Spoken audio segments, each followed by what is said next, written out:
हर एक order of reaction के लिए रेट कांस्टेंट का फार्मूला, हाफ लाइफ की वैल्यू अलग अलग होती है। हर एक ऑर्डर ऑफ रिएक्शन के लिए हाफ लाइफ की वैल्यू कंसंट्रेशन पर जो डिपेंडेंसी होती है वो रिलेशन अलग अलग होता है। तो केमिकल काइनेटिक में ऑर्डर ऑफ रिएक्शन के पढ़ने के क्रम में जीरो ऑर्डर ऑफ रिएक्शन हम लोग पिछले लास्ट टाइम पढ़ चुके हैं। अब हम लोग पढ़ने जा रहे हैं फर्स्ट ऑर्डर ऑफ रिएक्शन। देखिए, फर्स्ट ऑर्डर ऑफ रिएक्शन के बारे में अगर कहा जाए तो सबसे पहली बात तो ये है, जो फर्स्ट ऑर्डर ऑफ रिएक्शन है उसके लिए ये आप पहले से ही समझ गए हैं कि ऑर्डर ऑफ रिएक्शन क्या है, 1 है। मान लीजिए एक हाइपोथेटिकल रिएक्शन है जिसमें रिएक्टेंट ए कन्वर्ट हो रहा है प्रोडक्ट पी में। इस हाइपोथेटिकल रिएक्शन में at initial time concentration of reactant कितना है, ए नॉट है। आफ्टर टाइम टी ये हो जाता है 80 और आफ्टर टाइम टी हाफ। तो जाहिर से बात है कि ये 80 की वैल्यू यहाँ हो जाएगा ए नॉट बाई 2, क्योंकि टी हाफ का मतलब हाफ लाइफ। हाफ लाइफ का मतलब ये होता है वह टाइम जब कोई भी रिएक्टेंट अपने इनिशियल अमाउंट का आधा हो जाए तो उसे बोलते हैं हाफ लाइफ। अगर हम कहें कि T1/4, अगर T बराबर T1/4 है तो इसका मतलब ये है कि 80 की वैल्यू यानी जो रिमेनिंग अमाउंट है वो अब बचा कितना है, 1/4। देखिए, अगर शुरुआत में ए नॉट है, आफ्टर टाइम टी 80 है, तो 80 का मतलब ये हुआ कि A0 में से X पार्ट डिकम्पोज हुआ है। अब क्योंकि 1 पार्ट ए जब डिकम्पोज होता है तो 1 पार्टिकल ऑफ प्रोडक्ट बन रहा है इस रिएक्शन में, तो जाहिर सी बात है यहाँ पर जो P का फॉर्मेशन होगा वो कितना होगा, X होगा। अगर कहा जाए कि आफ्टर हाफ लाइफ केवल हाफ अमाउंट बचा है तो हाफ अमाउंट क्या हो गया होगा, डिकम्पोज हो गया होगा, और वही किस में बदल गया है, प्रोडक्ट में। अगर कहा जा रहा है कि T1/4 यानी 1/4 बचा हुआ है तो डिकम्पोज्ड अमाउंट कितना है, तो बोलेंगे 3A0/4। ये एक रिएक्शन की साइकोलॉजी है कि किस टाइम पर कितना कंसंट्रेशन या कितना अमाउंट ऑफ रिएक्टेंट का है। अब इसी आधार पे जब हम रेट लॉ इक्वेशन इस सिस्टम के लिए हम लागू करेंगे तो लिखेंगे कैसे। देखिए, जब रेट लॉ इस फर्स्ट ऑर्डर ऑफ रिएक्शन के लिए अप्लाई करेंगे तो उसमें ये कहा गया है कि जो रेट ऑफ रिएक्शन होता है वो directly proportional to reactant concentration. अब रिएक्टेंट यहाँ क्या है, ए है। अब पावर ऑर्डर ऑफ रिएक्शन होता है, क्योंकि ऑर्डर ऑफ रिएक्शन की वैल्यू 1 है तो यहाँ पर हम कितना लिख देंगे, 1 लिख देंगे। और इस तरीके से कि जो रेट ऑफ रिएक्शन है वो क्या हो जाता है, अगर इस प्रोपोर्शनलिटी को हटाते हैं तो एक कांस्टेंट आता है जिसको हम लोग के बोलते हैं, और कुछ इस तरीके से हमारा फार्मूला बन जाता है। यानी कहने का मतलब ये है कि फर्स्ट ऑर्डर ऑफ रिएक्शन के लिए जो रेट है वो कितना होता है, rate constant into reactant concentration. और रिएक्टेंट का पावर कितना होता है, n, और यही 1 होता है। और यहीं से हम पहचानते हैं कि कौन सा रिएक्शन है, तो हम बताएंगे कि फर्स्ट ऑर्डर ऑफ रिएक्शन। अगर यहाँ 2 होता तो बोलते सेकंड ऑर्डर ऑफ रिएक्शन, 3 होता तो बोलते हम थर्ड ऑर्डर ऑफ रिएक्शन, क्योंकि यहाँ पर 1 है तो इसलिए। और वैसे हम पढ़ भी रहे हैं फर्स्ट ऑर्डर ऑफ रिएक्शन के बारे में। तो पहली बात तो ये जानिए कि जो रेट कांस्टेंट है वो क्या हो जाएगा, तो बोलेंगे कि rate of reaction divided by reactant concentration. Rate of reaction का मतलब होता है कि rate of change of concentration with respect to time is known as rate of reaction. यानी यहाँ पर हम क्या लिख सकते हैं कि कंसंट्रेशन बटे टाइम, यानी ऊपर का जो यूनिट होता है वो होता है मोल पर लीटर अब पर सेकंड, यही होता है। और नीचे क्या हो जाएगा, कंसंट्रेशन का यूनिट ऑलरेडी आप लोग जानते होंगे कि मोल पर लीटर होता है। ये पूरा कैंसिल हो जाएगा। तब हम यहाँ से देखेंगे कि जो यूनिट ऑफ के होता है वो क्या होता है, पर सेकंड। तो दूसरी बात तो ये, फर्स्ट बात ये कि जो रेट ला इक्वेशन लिखेंगे कुछ इस तरीके से लिखेंगे, और दूसरी बात ये कि इस रेट कांस्टेंट की जो वैल्यू है या उसका जो यूनिट है उसकी जो वैल्यू है क्या है, पर सेकंड। अगली बात ये है कि जैसे अगर रेट कांस्टेंट के की वैल्यू हमको डिराइव करना हो तो कैसे डिराइव करेंगे। देखिए, जो रेट ऑफ रिएक्शन है इसको रिएक्टेंट के रिस्पेक्ट में हम लिख सकते हैं -dA/dt, और ये इक्वल टू के इंटू कंसंट्रेशन ऑफ ए। ये चीज यही एकदम सेम है, इसी को हम बोलते हैं रेट लॉ इक्वेशन। अब देखिए ये जो वैल्यू है यहाँ पर लिखा है चेंज इन कंसंट्रेशन बटे चेंज इन टाइम, और यहाँ पर क्या लिखा है, रेट कांस्टेंट, और रेट कांस्टेंट इनटू क्या है, कंसंट्रेशन। देखिए इसमें दो वेरिएबल दिख रहे हैं, एक चेंज इन कंसंट्रेशन दिख रहा है और दूसरा चेंज इन टाइम दिख रहा है। अगर दोनों को हम अलग अलग कर दें तो कुछ इस तरीके से लिखेंगे, और जब इस तरीके से लिखेंगे, जैसे अलग अलग करने का मतलब ये A है और ये dt है, इस तरीके से लिखेंगे। अब ये जो कंसंट्रेशन है, दोनों कंसंट्रेशन को एक साथ लिख देते हैं, और जब एक साथ लिख देंगे तो कुछ इस तरीके से लिखाएगा, और इस तरीके से लिखाएगा तो K इंटू dt हो जाएगा। अब देखिए ये जो इक्वेशन है, मान लीजिए इक्वेशन नंबर 1 है, ये इक्वेशन नंबर 2 है, ये इक्वेशन नंबर 3 है, ये इक्वेशन नंबर 4 है। अगर हम 4 को इंटीग्रेट करें, कहाँ से कहाँ तक इंटीग्रेट करें, इनिशियल अमाउंट से लेकर फाइनल अमाउंट। अब देखिए रिएक्टेंट का इनिशियल अमाउंट कितना है, A0 है, अब फाइनल अमाउंट कितना है, बोलेंगे 80 है। अच्छा, इनिशियल टाइम कितना है तो बोलेंगे 0 है, अब फाइनल टाइम कितना है तो बोलेंगे T है। यानी इस इक्वेशन को कंसंट्रेशन के रिस्पेक्ट में इनिशियल अमाउंट से लेकर फाइनल अमाउंट तक हम इंटीग्रेट कर रहे हैं। टाइम के रिस्पेक्ट में इनिशियल अमाउंट पर जो टाइम था वो 0 था, फाइनल 80 के अमाउंट पर जो टाइम था वो T था। अगर हम इंटीग्रेट करते हैं तो क्या होता है, देखिए इस बात को समझने के लिए पहली बात एक छोटी सी बात और जान जाइए कि कहीं पर लिखा गया है dx बाई x, इसका मतलब होता है ln x। क्या होता है, ln x।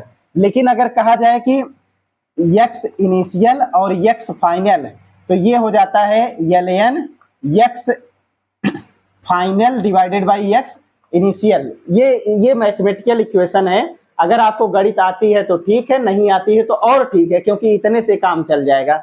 आप ये जब भी इस तरीके का अगर हम कह दें जैसे dA डिवाइडेड बाई A ये लिखा गया है, तो इसका बराबर क्या हो जाएगा, जब इनिशियल A0 80 के बीच इंटीग्रेट करेंगे तो बोलेंगे ln 80 बटे A0 हो जाएगा। तो ये कैलकुलेटेड होता है, इसमें कोई दिक्कत है नहीं।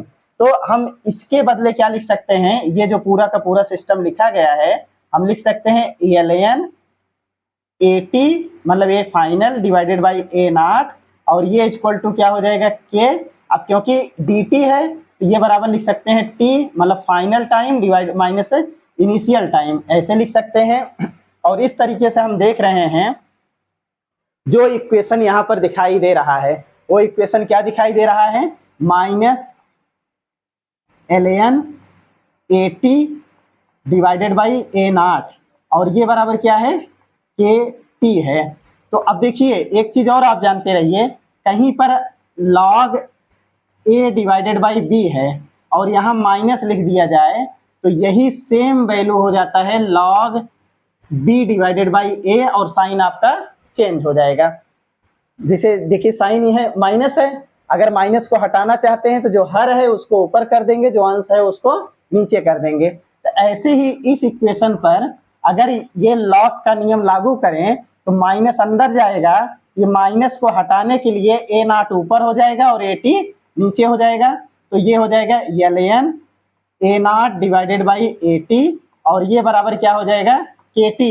अगर रेट कांस्टेंट K की वैल्यू हम निकालना चाहें तो ये बराबर क्या हो जाएगा 1/T ln A0 divided by 80। यही आपका रेट कांस्टेंट का डिराइव्ड इक्वेशन है। यहाँ पर देखिए ये rate constant of first order of reaction है, ये है इनिशियल अमाउंट, और ये है अमाउंट आफ्टर टाइम T, और ये T यानी जो T समय बीता है वो है। अच्छा एक और चीज है, आप जानते होंगे कि ln x बराबर होता है 2.303 log x। तो इस बात को अगर हम यहाँ इम्प्लीमेंट करें, यही के बराबर हो जाता है 1/T इंटू, अब क्योंकि ln को हम log में बदल रहे हैं तो यहाँ 2.303 से हम मल्टीप्लाई करेंगे, ये t है, और ये log A0 डिवाइडेड बाई 80। बहुत सिंपल सा ये इक्वेशन है, और हमारे ख्याल से इसको समझने में कोई दिक्कत आपको नहीं होगा। अच्छा 80 बराबर होता है A0 माइनस x, तो हम इसको ऐसे भी लिख सकते हैं k equal to 2.303 divided by t, और ये हो जाएगा log A0 divided by A0 minus x। अगर मान लीजिए किसी भी फर्स्ट ऑर्डर ऑफ रिएक्शन के लिए आफ्टर टाइम T कंसंट्रेशन दिया गया है, इनिशियल कंसंट्रेशन आपको पता है, और कितना समय इन्वॉल्व हुआ है ये कंसंट्रेशन मिलने तक के लिए, तो हम बड़े आसानी से बता सकते हैं कि उस रिएक्शन के लिए के की वैल्यू क्या होगी। यहाँ तक आपको कोई असुविधा हुई है तो आप जरूर हमको बताइए, हम उसका सलूशन देने की कोशिश पूरा करेंगे। देखिए इस रिएक्शन को, मतलब ये जो इक्वेशन आपने पढ़ा है, इसके कुछ और एप्लीकेशन हम आपको बताते हैं। अभी जो एप्लीकेशन है वो ये है कि अगर मान लीजिए फर्स्ट ऑर्डर ऑफ रिएक्शन है तो के बराबर अभी हमको पता चला है कि 1/t होता है और ln A0/AT होता है। तो यहाँ कोई आपको शंका नहीं हो रहा है। अगर हम कहें कि t बराबर t हाफ है, यानी हाफ लाइफ की वैल्यू, हाफ लाइफ टाइम पर जो AT हो जाता है वो कितना होता है, तो ये है हाफ लाइफ टाइम पर AT बराबर A0/2। ध्यान से देखिए AT A0/2, ये AT की वैल्यू हो जाएगी।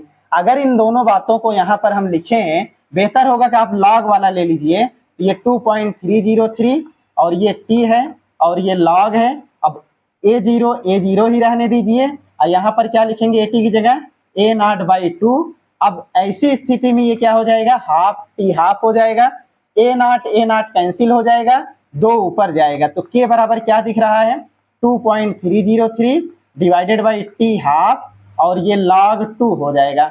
और log 2 का जो वैल्यू होता है प्यारे साथियों वो होता है 0.3 और ऐसी स्थिति में जो k बराबर है 2.303 इंटू 0.3010 भी आप पूरा लिख सकते हैं डिवाइडेड बाई टी हाफ, और टी हाफ जब इधर उधर करके निकालेंगे ये पूरा सॉल्व करेंगे ये 0.693 डिवाइडेड बाई के हो जाता है।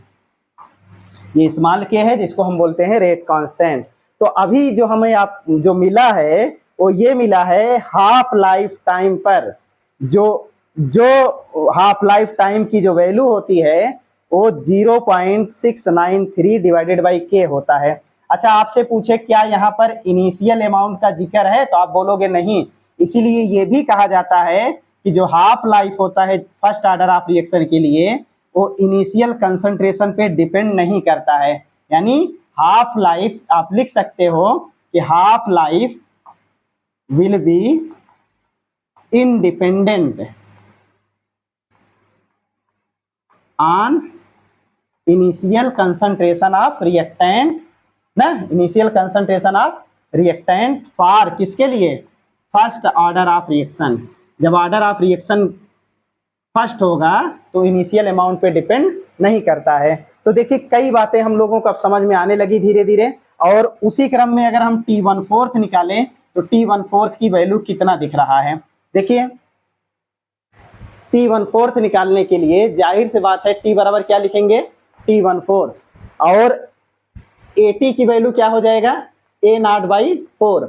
इसका मतलब यहाँ पर जो हम सॉल्व कर रहे हैं कि जैसे A0 पहले A0/2 में बदलेगा फिर A0/4 में बदलेगा, ये हाफ लाइफ 1 है और ये हाफ लाइफ 2 है और यहाँ से यहाँ तक का जो टाइम लगेगा इसको T1/4 बोलेंगे।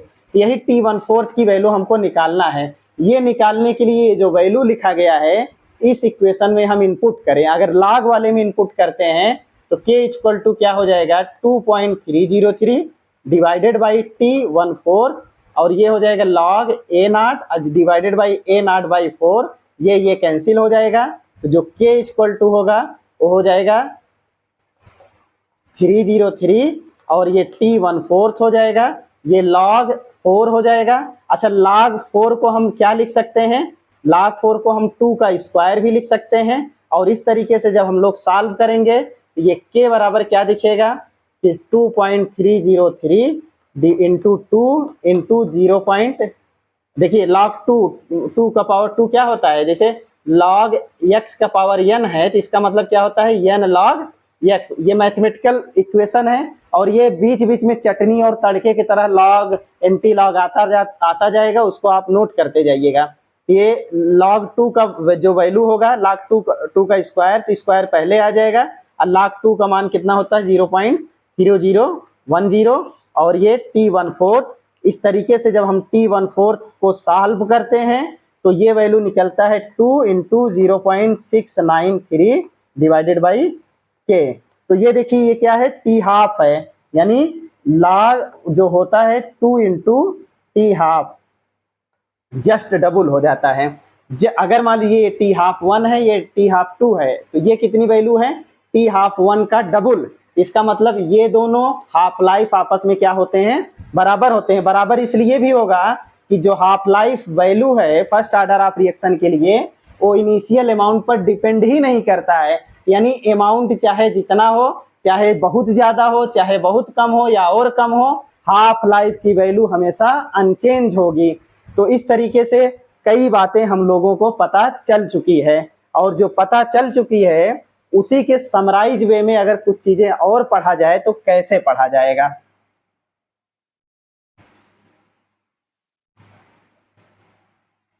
देखिए, जो अभी तक हम लोगों ने पढ़ा उसमें ये पढ़ा कि हाँ, एक तो ये इक्वेशन पढ़े, दूसरी बात क्या पढ़े, अगर इसको लॉग में बदलोगे तो 3 डिवाइडेड बाई टी, ये log A not divided by A T, ये हम लोगों ने पढ़ा। इसके लिए हाफ लाइफ की वैल्यू पढ़े, तो हाफ लाइफ की वैल्यू कितना मिला, 0.693 डिवाइडेड बाई के रेट कांस्टेंट मिला। T1/4 की वैल्यू कितना मिला, तो 2 इंटू टी हाफ मिला। अगर हम कहें कि T1/4 divided by T half कितना होगा, ये डिवाइडेड बाई इतना करेंगे, ये वैल्यू कितना आ जाएगा, 2 आ जाएगा, कोई शंका ही नहीं आपको। और यही नहीं, अगर मान लीजिए कोई भी रिएक्टेंट ऐसे टूट कर टी हाफ ये ए नॉट बाई 2 में बदलता है, फर्दर ए नॉट अगले टी हाफ के बाद ये क्या बदल जाता है, ए नॉट बाई 4, अगले टी हाफ में क्या बदल जाता है कि ए नॉट बाई 8। तो अब देखिए, क्योंकि सारे टी हाफ आपस में क्या हैं, बराबर हैं, सारे टी हाफ आपस में बराबर हैं। वो क्यों बराबर हैं, क्योंकि इनिशियल कंसंट्रेशन पर हाफ लाइफ डिपेंड ही नहीं करता है। और जब डिपेंड नहीं करता है तो चाहे कंसंट्रेशन ज़्यादा रखो, चाहे कम रखो, चाहे डिसइंटीग्रेट करके एकदम सूक्ष्म हो जाए, हमेशा हाफ लाइफ की वैल्यू क्या होगी बच्चों, कांस्टेंट होगी। एक और बात आप समझ लीजिए, जैसे ये कहा गया था, ये इसी इक्वेशन को आप ध्यान से देखिए, इस इक्वेशन को हम कैसे लिख सकते हैं, log A not by A T, और ये बराबर क्या है, के टी। अगर मान लीजिए इसको हम पलट देते हैं, तो ये log A T divided by A not, यहाँ माइनस हो जाएगा, क्योंकि प्लस माइनस था तो प्लस हुआ, अब फिर प्लस है तो फिर माइनस हो जाएगा, ये के टी हो जाएगा, और ये log A T divided by A not हो जाएगा, मतलब लॉग नहीं, एल एन, सॉरी, और ये बराबर क्या हो जाएगा, माइनस के टी। अब एक बात ये हमको याद रखना है कि अगर एल एन एक्स बराबर वाई है, तो x इक्वल टू क्या हो जाएगा, e की पावर y, यही बात हमको याद रखनी है। इसी तरीके से ln ये x है और ये y है, तो अगर इसको हम सॉल्व करें तो at equal divided by A not बराबर क्या हो जाएगा, तो बोलेंगे e की पावर माइनस के टी। तो हम ये देखते हैं कि at की जो वैल्यू है ए नॉट इंटू ई की पावर माइनस के टी, कभी कभी ये भी पूछा जाता है। तो सारे इंपॉर्टेंट बात को हम लोग डिस्कस कर लिए। फर्स्ट ऑर्डर ऑफ रिएक्शन के लिए जैसे रेट कांस्टेंट के की वैल्यू क्या होती है, कैसे इसको हम डिराइव करते हैं, इससे हाफ लाइफ कैसे हम लोग निकालें, इससे हम लोग क्वार्टर लाइफ कैसे निकालें, दोनों का रेशियो क्या होता है, या फिर फर्स्ट ऑर्डर ऑफ रिएक्शन के लिए किसी भी समय पर जो कंसंट्रेशन होता है वो कितना होता है, तो A t equal to A naught into e की पावर के रिलेटेड क्या है, रेट कांस्टेंट। रेट कांस्टेंट का मतलब इससे क्या पता चलता है, रेट ऑफ रिएक्शन पता चलता है। टी क्या है, आफ्टर टाइम टी कितना कंसंट्रेशन है। हमारे ख्याल से फर्स्ट ऑर्डर ऑफ रिएक्शन लगाने में या सवाल को सॉल्व करने में कोई भी कठिनाई, कोई भी तकलीफ आपको नहीं होगी। अगर तकलीफ होगी तो जरूर हमको याद करिएगा, हम दवाई आपको देंगे। और इसी सब बातों के साथ आज की क्लास यहीं पे समाप्त करते हैं और फिर से मिलते हैं।